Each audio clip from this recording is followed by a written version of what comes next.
Everyone, welcome back to my second history rant, and I'm here to talk about Japanese castles, evolution of them, what are they like, what's the comparison between them and Western fortifications and that sort of thing. Now, Japanese castles are freaking pretty amazing. I've been kind of obsessed with them ever since I read Shogun, book by James Clavell, set around 1600, and it talks a lot about Osaka Castle. Particularly about it being huge, being impregnable, being just the most awesome castle ever, and being able to fit loads of English castles inside it. So like the Tower of London would fit inside it like 10 times or something like that, right? So I went to Osaka recently, and I went to a bunch of different castles in Japan, and I got to see just how big these castles were and what they actually looked like, which was virtually a religious experience for me. So awesome. Anyway, Osaka Castle is amazing. It's just a replica now, but it's still on the same grounds, and it is absolutely huge. But one of the major differences between an Eastern castle, a Japanese castle in particular, Japanese castle versus a European castle, is that European castles tend to mostly be small. A few hundred people could occupy them, and that would be a fairly well-manned castle, whereas Japanese castles were huge. But also European castles had these really high walls. I mean, it's a given. They get these really high walls and really big gates. And Japanese castles, they have big walls, but they're not really all that high. They certainly aren't all that vertical. They are made on a slope, and they sort of go up on this big slope. And it's, if you can imagine a rice paddy, Japanese castles are a bit like rice paddies.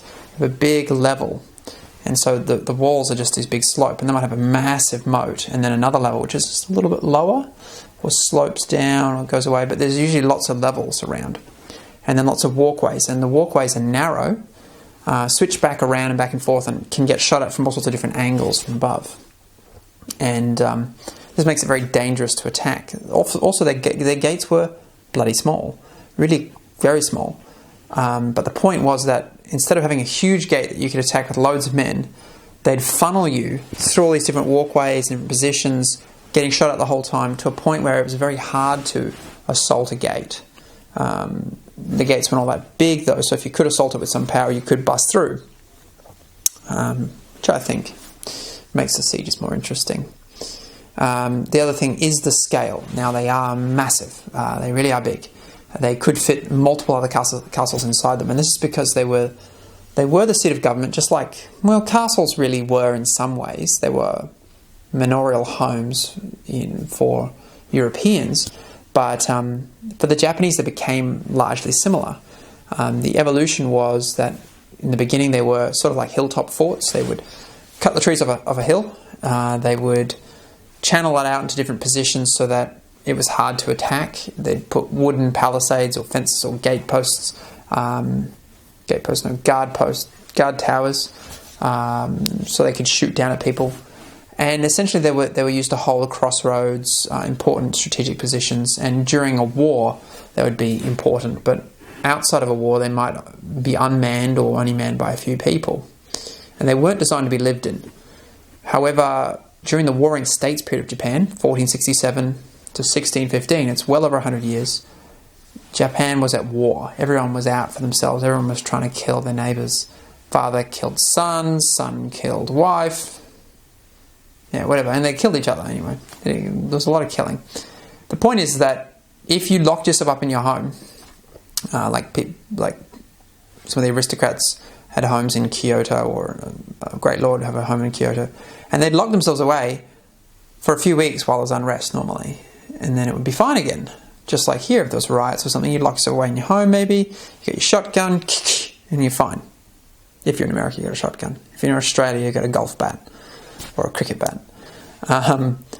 But after a while, that doesn't go away. 10 years later, it's still there. 20 years later, it's still there. 30, until after a while, it's a way of life.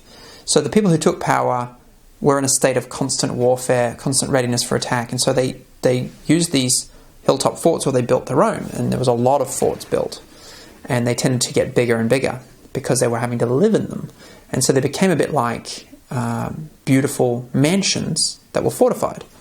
But one of the things you may note about Japanese castles is that they don't have very high buildings. Now, the typical Japanese castle, you'll think about the donjon, which is the tower. That's the English word. I've forgotten the Japanese name for it, but it's got this big tower with all these different levels going up, and it's got this triangular sort of top, and they're really gorgeous. They're very sweeping and elegant and just lovely. And even those donjons weren't all that massive, really, compared to the great keeps of Europe. And they also had these big sloping walls. And you may notice again that all the Japanese castles' walls were like this, sloping upwards, which is kind of interesting. You go, well, wasn't that easy to climb? I mean, you get the idea of ninjas crawling up it. Yes, that was fairly easy to climb.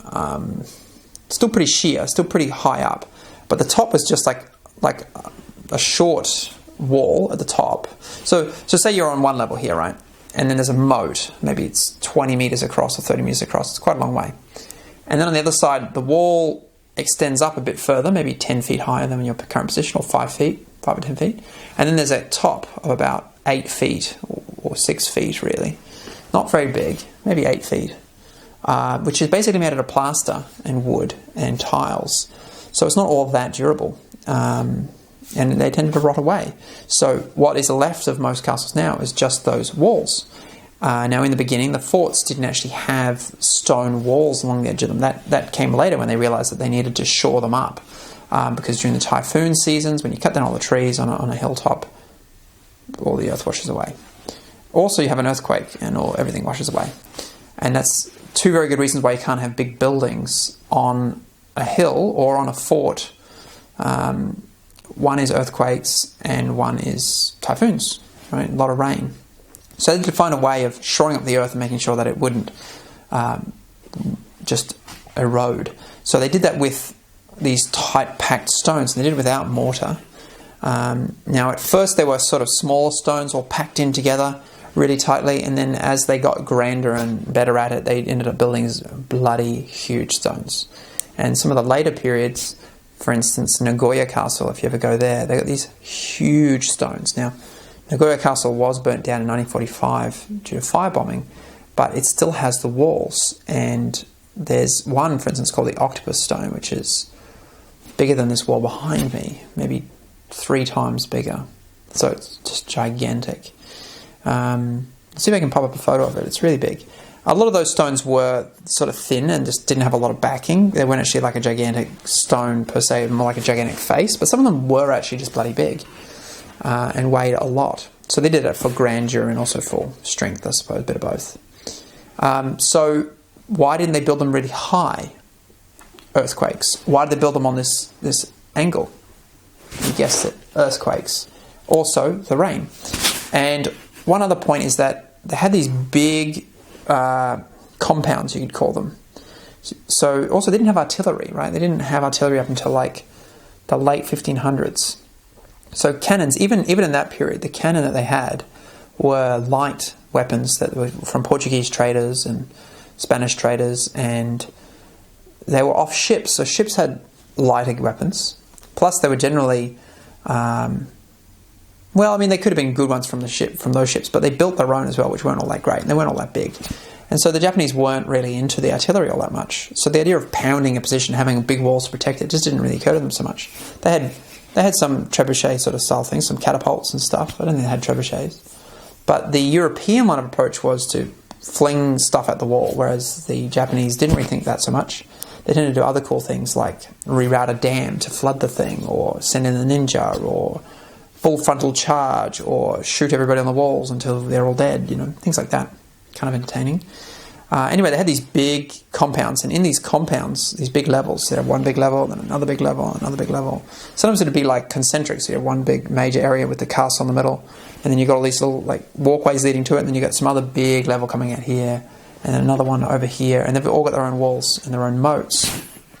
Now, one of the reasons for that is because they could have lots of administrative buildings there, because these places were actually centres of government for their regions. I mean, not all of them were, but they became that way, and so that's when they became super big. The little forts, originally, that they built, there was all sorts of little forts they just had strategically. They weren't necessarily all that large.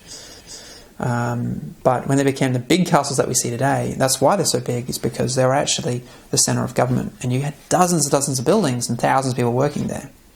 Another reason why they were so big, another reason why the battles were so big is because they had tens of thousands of samurai that could pack into one of these castles.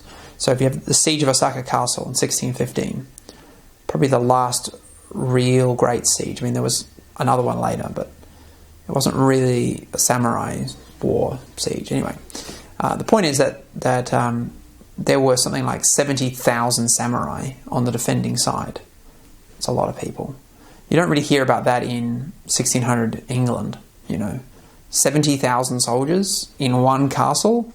Yeah, right. More like 1,000 at most. Even then, it's so cramped, they're going to get diseased and die. So totally different purpose, totally different way of building, totally different whole situation. And then they tended to fade out after the samurai had actually ended up conquering all of Japan under the Tokugawa shogunate. For about 250 years it was peace. So during that time, they knocked down all the other castles, and there was only one castle per province, and that was the administrative centre. And these days you'll find them in the centres of most of these major cities. The royal palace or the imperial palace in Tokyo is Old Edo Castle.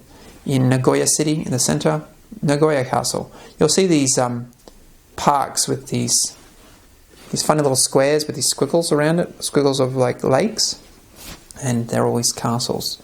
Most of them have been rebuilt, but Himeji Castle is one that is worth checking out. It is just amazing, absolutely beautiful, recently refurbished, and well worth checking out.